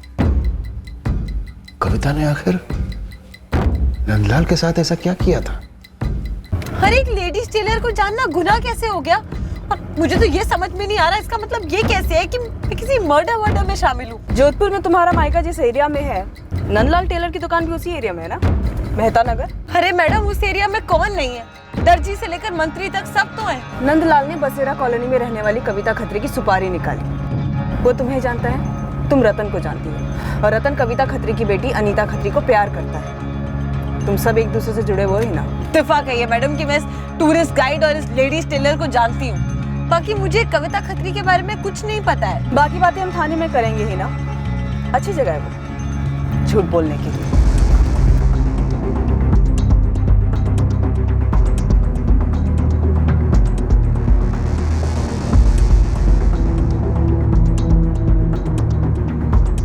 हिस्ट्री शीटर कमलेश वर्मा ने हमें गोविंद शेखावत और दिलीप पालीवाल की एग्जैक्ट लोकेशन दी और तुरंत हमने दोनों को हिरासत में ले लिया। इस केस के सारे खिलाड़ी अब हाथ में थे। अब इस केस की हकीकत सामने आने वाली थी जो हमारे होश उड़ाने वाली थी। चल लेडीज टेलर, अब पूरी कहानी बता, क्यों दी सुपारी? ये दिलीप और गोविंद का एंगल तो क्लियर है, इन्होंने ट्रिगर दबाया। अपना और हिना का एंगल बता। चल। ये हिना तो कह रही है कि इसका इस मर्डर से कुछ लेना देना नहीं है। अरे साहब, जो कुछ भी लेना देना है सब इसी का है। झूठ बोल रहा है साहब ये। मेरी उस कविता खत्री से कोई दुश्मनी नहीं थी साहब। मालिक आप तो जानते हैं कि हमारी निजी दुश्मनी थी नहीं, हमने तो बस अपना काम किया, हमने घोड़ा दबाया बस। और साहब वही तो इस पूरे माजरे की जड़ है। ये भाई लोगों ने गलत निशाने पे दबा दिया घोड़ा। गलत निशाना? मालिक 13 की सुबह हम उसके घर के बाहर गए थे, मैं और नंदलाल।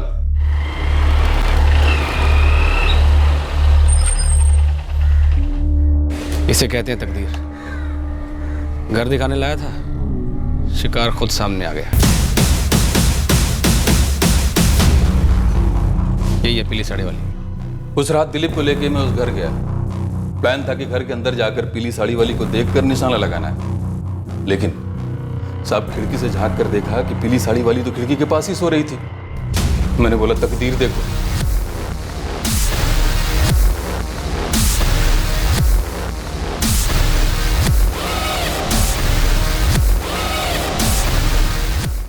सब सेम साड़ी थी, सेम। अब मुझे क्या पता कि घर में 2 लोग एक ही कलर की साड़ी पहनेंगे। ऊपर से नंदलाल सुपारी का पैसे नहीं दे रहा था। ये ले। अरे भाई मैं कहां से देता पैसे? ये हिना मुझे कहां दे रही थी? मैं क्यों देती पैसा? मारना अनीता को था, सुपारी उसकी थी, और साहब ये जाके उसकी अम्मी को मारा है। इसमें मुझे क्या मिलना था? ये क्या बात हुई साहब? हमें एक मर्डर का कॉन्ट्रैक्ट मिला, हमने मर्डर किया, अब हमको ईमानदारी से हमारा पैसा मिलना चाहिए कि नहीं? साहब मैंने अनीता ही दिखाई थी और इन लोगों ने जाके कविता जी को मार दिया बेकार में। तो मैं क्यों दूं बेकार में पैसा? क्या पेड़ पे उगते हैं? अनीता से क्या दुश्मनी है तुम्हारी? हिना बोल, वरना अभी तेरी सारी अकड़ ना कुरेद के निकालूंगी। रतन। रतन? रतन उसे मरवाना चाहता था? काश ऐसा होता सा। ओह, भी तो उससे शादी करना चाहता था। शादी कर रहा तू? पिछले 8 साल से इंतजार कर रहे थे हम दोनों। 2 पतियों को तलाक दे चुकी है अनीता, तो अब जाकर उसके माँ बाप से बात करने वाला हूं मैं। यहाँ देख, मेरे साथ मजे मार रहा था। हिना तू भी तो मजे ही मार रही थी ना अपने शौहर आमिर कुरैशी के पीठ पीछे। जब मेरे पीछे पड़ा था तब तूने मुझे बोला कि तेरी गर्लफ्रेंड है, तू शादी करने वाला है। क्या फर्क पड़ता है हिना? देख, उसका तेरे मेरे बीच आने का कोई सवाल ही नहीं बनता। वो अपनी जगह है और तू अपनी जगह। और वैसे भी मैंने तुझसे कोई शादी वादी का वादा तो नहीं किया था ना? रतन, मैंने हमेशा तुझे सब कुछ बताया, एक एक बात बताई। शादीशुदा हूं, पहले जो जो किया है सब कुछ तूने बताया। बताने से क्या बदल जाता? तू शादीशुदा, घर गृहस्थी है, और हफ्ते में 1 दिन मैं हूं, वो तो आगे भी रहूंगा। तो फिर क्यों जलवल कर बीवी वाली हरकतें कर रही है? रहने देना। और वैसे भी मेरी असली जिंदगी अनीता है और तेरी असली जिंदगी आमिर मियां है। हम दोनों एक दूसरे के लिए बस एक टाइम पास है।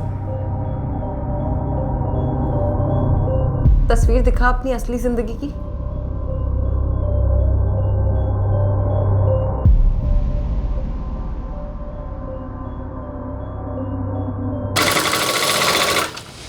कौन है जिसने तुझे इतना परेशान कर रखा है? नाम बता, बीचों बीच काट डालूंगा साले को। साला नहीं सालिया नंदलाल भाई, जीना हराम कर रखा इसने मेरा। करना क्या है? सामने से हटाना है या पूरे रास्ते से? पूरे रास्ते से नंदलाल भाई। एक बार ये रतन की जिंदगी से हट गई ना, रतन असल में मेरा हो जाएगा, मेरी असली जिंदगी बन जाएगा। और ये रहती कहाँ है? बसेरा कॉलोनी, कोठी नंबर 147। देख बहन, करवा सकता हूँ फुल मर्डर, लेकिन पैसे तगड़े लगेंगे। कितने? 3 लाख की बात हुई थी, 50,000 में एडवांस दे चुकी हूँ, अब बाकी के पैसे क्यों दूं? और ऊपर से अनीता तो जिंदा है, मेरा तो 50,000 का घाटा हो रखा है, तो तू पहले वो लौटा। अरे हिना, ये लोग मार डालते मेरे को, इसीलिए बार बार पैसे मांग रहा तेरे से मैं कुछ नहीं जानती, गलत टारगेट को मारने के मैं कैसे पैसे दूं? देखो, तुम्हारी वजह से मेरी जान खतरे में आ गई। वो पेशेवर हथियार हैं, अगर उन्हें पैसे नहीं मिले तो मुझे छोड़ेंगे नहीं और ना ही तुम्हें छोड़ेंगे। वो तुम दोनों जानो, मेरी कहीं भी दुश्मन को नहीं मारा ना, मैं एक दमड़ी नहीं दूंगी। और आप मेरे 50,000 वापस कर दीजिए तुरंत। भले ही तुम लोगों का निशाना गलत था, पर मर्डर तो हुआ है। तुम लोगों पर अलग अलग चार्जेस लगेंगे। मुझ पर क्यों चार्ज लगेगा साहब?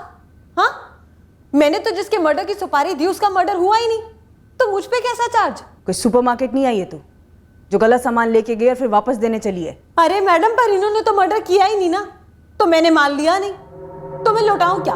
हवा गलती से अनीता को आइडेंटिफाई किया था, लेकिन उस दिन एक ही रंग की साड़ी पहनी थी अनीता और कविता जी ने। पिछली दिवाली में मैंने दोनों के लिए पीली साड़ी खरीदी थी, एक ही जैसी। ना अनीता ने ना कविता ने कभी यह सोचा होगा कि दोनों एक ही दिन वही साड़ी पहनेंगे, जिसके चलते वो बच जाएगी जिसे वो लोग मारने आए थे,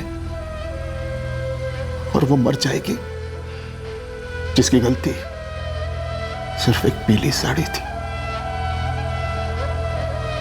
अनीता ये जानकर शौक में चली गई कि असली निशाना वो थी, पर उसकी जगह उसकी मां मारी गई थी।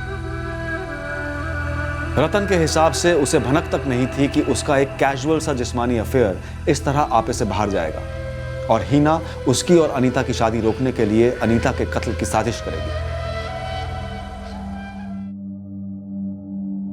यह केस एक रिमाइंडर है हम सब के लिए कि जुर्म का सबसे बड़ा शिकार जुर्म करने वाला मुजरिम होता है। Crime never page. फिर मिलेंगे एक नए केस के साथ। क्राइम पेट्रोल सतर्क। जय हिंद। क्राइम पेट्रोल के और भी दिलचस्प कहानी देखने के लिए हमारे चैनल को सब्सक्राइब करें और बेल आइकॉन दबाना न भूलें।